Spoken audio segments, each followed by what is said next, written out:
Welcome to Talk Your Shit. Y'all know who I am, your host 5. Today I got a good brother with me. A good brother. He the first one that requested to be on the show because he got a message. You know what I'm saying? It's Aki Mantein. Assalamu alaikum. Wow, niggas home to Allah. So we're gonna start off right. You know, you seen the episodes. Yeah, I did. Give you a little backstory. Yeah. You know what I'm saying? Then I got a couple questions I wanna ask. Okay, I'll keep this up. Okay. You start when you want to, you know? First off, my name is Mantein from Baltimore, right? Baltimore City, East Baltimore, as they say down here. I'll just start like this. You know, I grew up in the city of Baltimore, raised by a single mother, and I got older brothers from me, and I grew up together. Pretty decent, you know.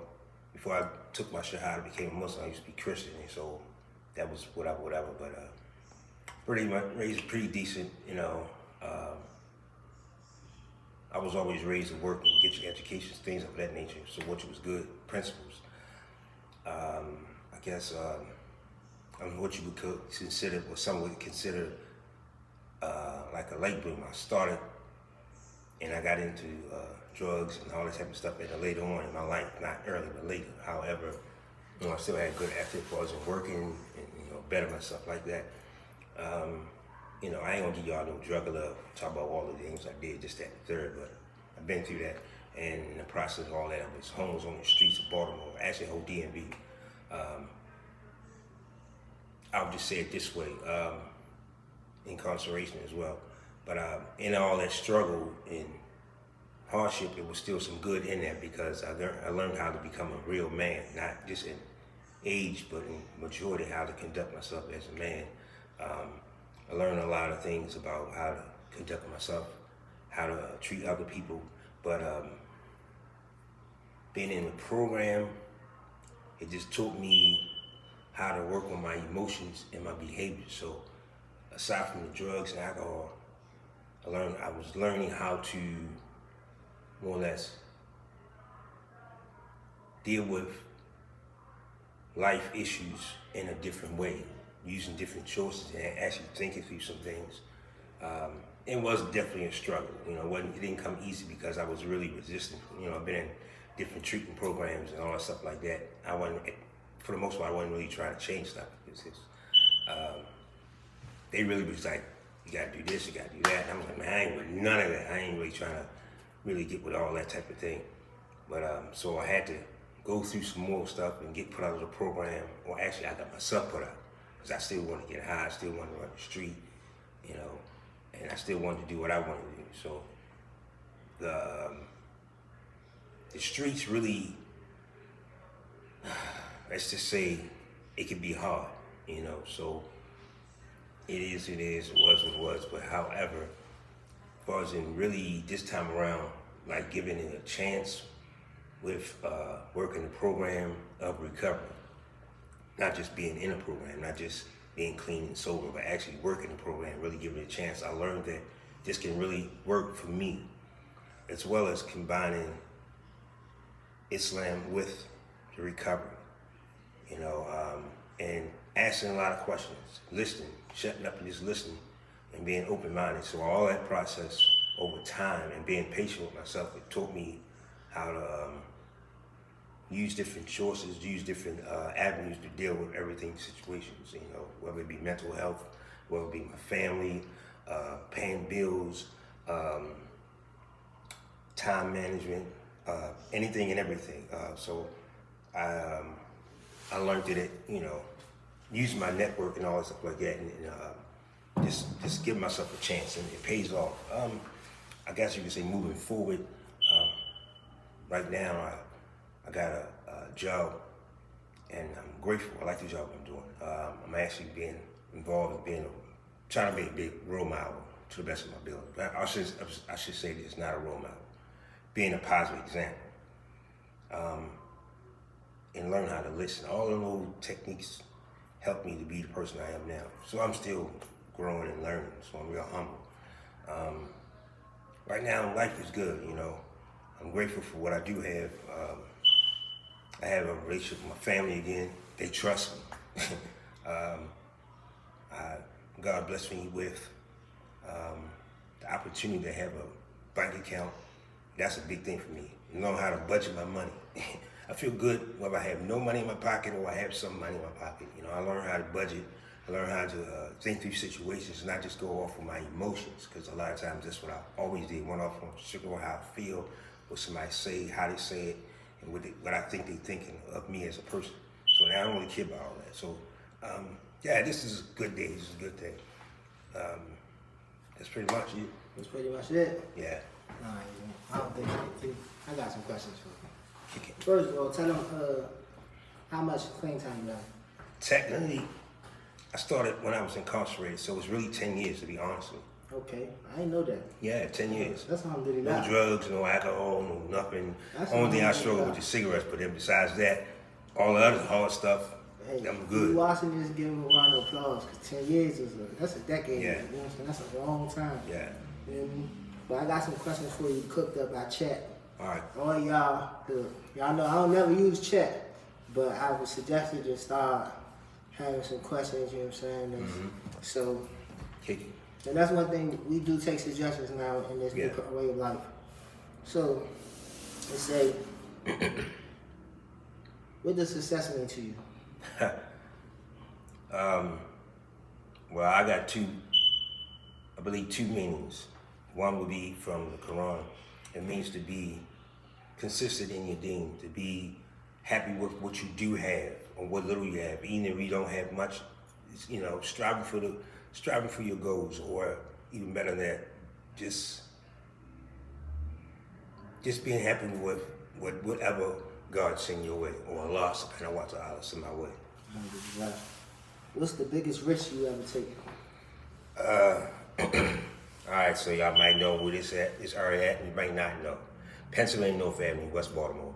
For me, that was a big risk because I was early in my recovery and waiting for the bus on that particular street. It's a lot of drug and crime activity going on all day, every day, whether you're catching the bus or the subway. You see these people doing what they do, and for me, that was like a struggle to stay focused on what I want, what I'm trying to do. If I'm trying to go to a program, I'm trying to go to the masjid in the area or whatever, I had to wait for that bus in that particular area. So that was a struggle for me, but I made it through. Okay. What advice would you give someone trying to get where you are? That's a good question. I like that question. That's a good question. Stay open-minded, remain open-minded, ask questions, listen, stay humble. What's one mistake that taught you a valuable lesson? Breaking law don't pay. Say that again. Breaking law don't pay. Drugs is not the way. Facts. Selling it or using it. Okay. What's something that you're struggling with right now? Cigarettes. That's it? That's it. MashaAllah. Have you ever felt like giving up in this way of life? No. What keeps you going when life gets hard? Prayer. What's a belief you have that most people disagree with? I would have to say Islam. Islam? Islam, all the way. Pure Islam. No, facts. No. Okay. Let's see. All right, so these are relationship questions. Okay. What's the most important thing you learned about love, if you care to? This don't have nothing to do with recovery, but I'm just going to say, keep it real simple. A love for God. Okay. Yeah, explain that. Okay. Yeah. What I mean by love for God, and being in a relationship, when I'm in a relationship, she has to love God. She has to have a personal relationship with God. MashaAllah. And it's, Muslima. Mm-hmm. How do you handle loyalty and betrayal? So you can start with loyalty first and then betrayal. Well, when it comes to loyalty, I have a lot of respect for people who have loyalty and they show it. For me, I try to convey it as best as I can to people. Betrayal.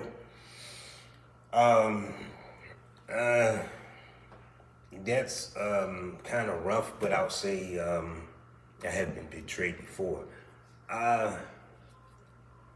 it's kind of bad taste in my mouth, as they say, but at the same time, I try to understand where that person may be coming from and where they at. So they might be a little messed up in the head. They might have some issues going on. So I try to be a little understanding or compassionate. But next time, I forgive them or forget what they did or didn't do. But I just try to understand where they coming from.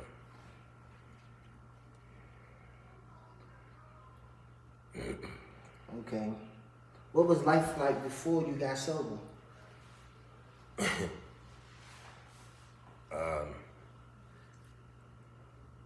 Confusing, hell.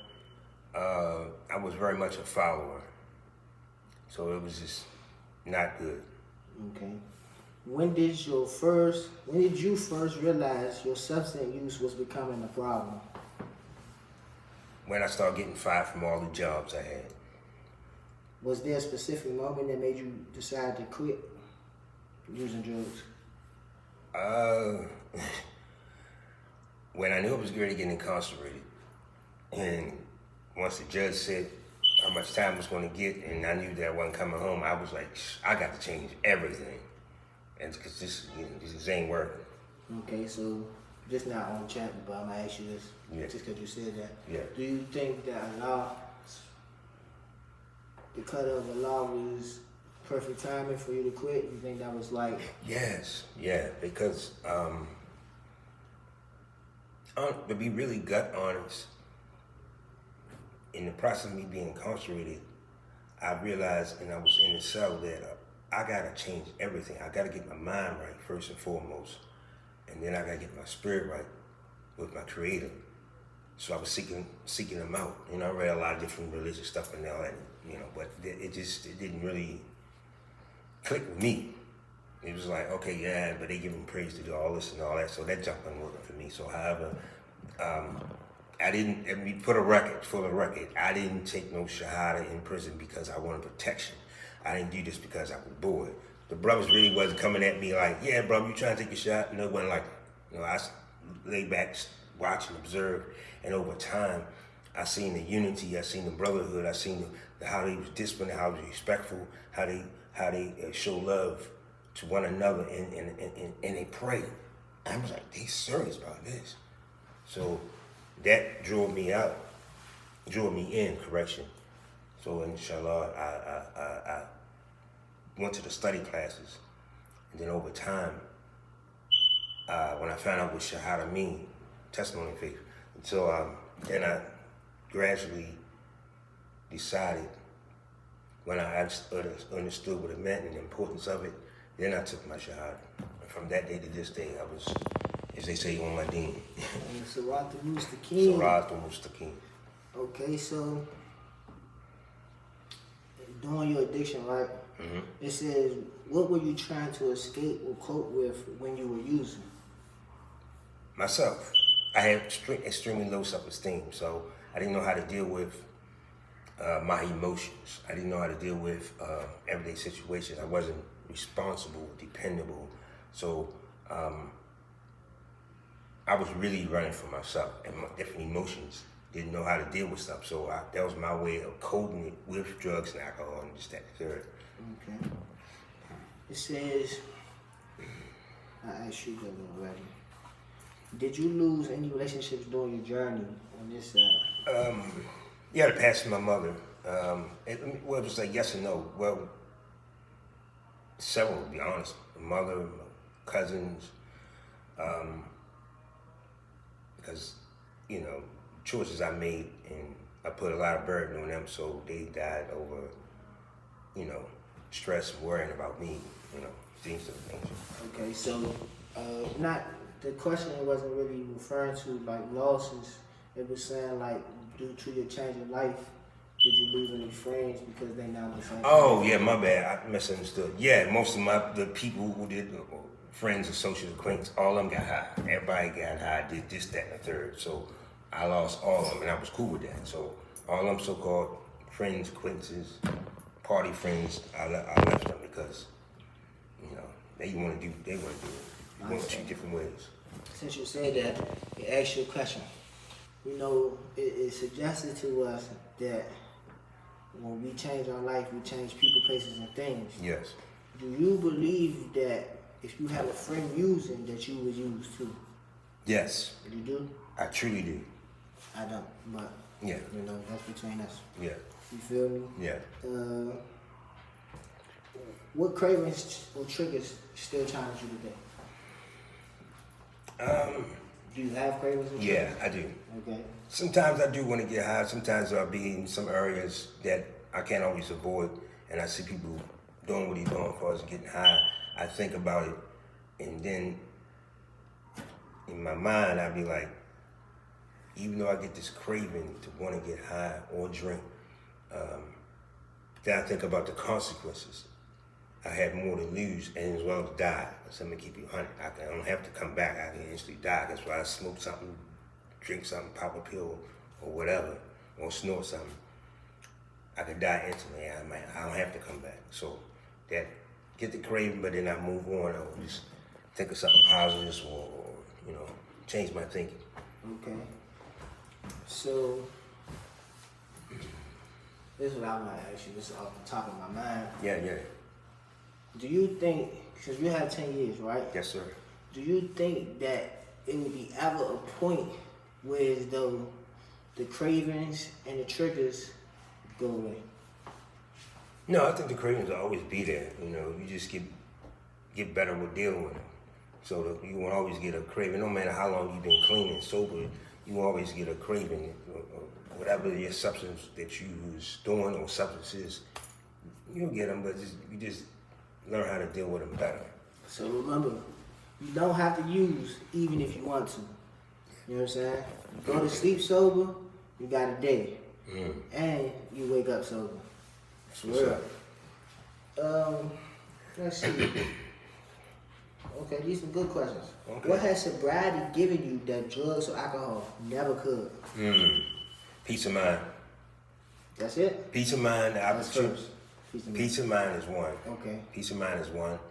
And the opportunity to fulfill all my dreams and desires in a positive way. Alhamdulillah.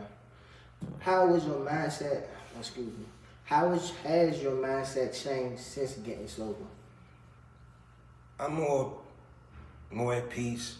I'm more focused. And I guess we'll say is I think through some situations. Okay. What's something you learned about yourself through your recovery?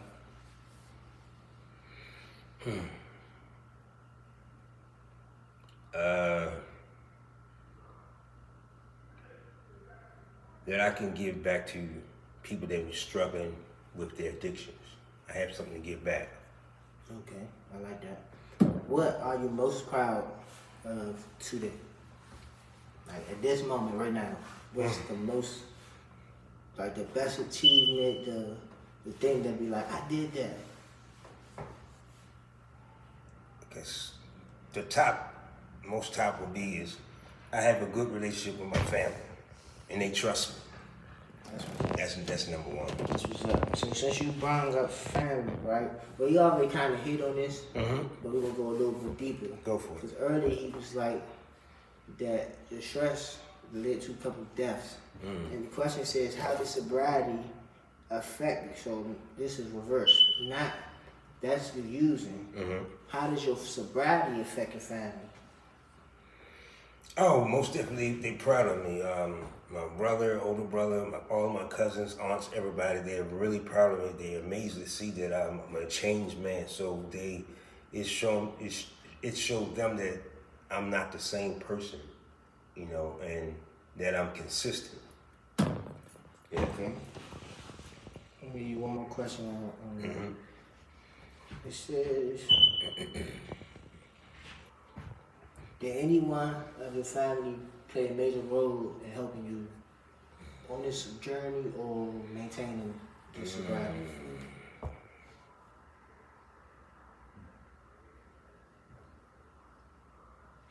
I would say my mom's. Your mom? Yeah, she's always been a big support when she was alive. She was always been a big supporter in my life. Man, that's for sure true. I mean. Okay. What dreams are you chasing now? Further my education, and what I mean by that is, inshallah, I'm in the process of going to Baltimore City Community College for adult addiction counseling. What's up, Slim? Yeah, cool. I'm in the video. Man. What's up, You Aki? know what's going on, man. Y'all know what that was, man. Yeah. Joe. Good world. If someone, okay, I like this. Okay. What would you tell, that was a different question I was going to ask, but I'm going to ask this one first. Mm-hmm. What would you tell the version of yourself who was still struggling? You can give yourself a break and try something different. If someone listening is battling addiction right now, what message would you give them?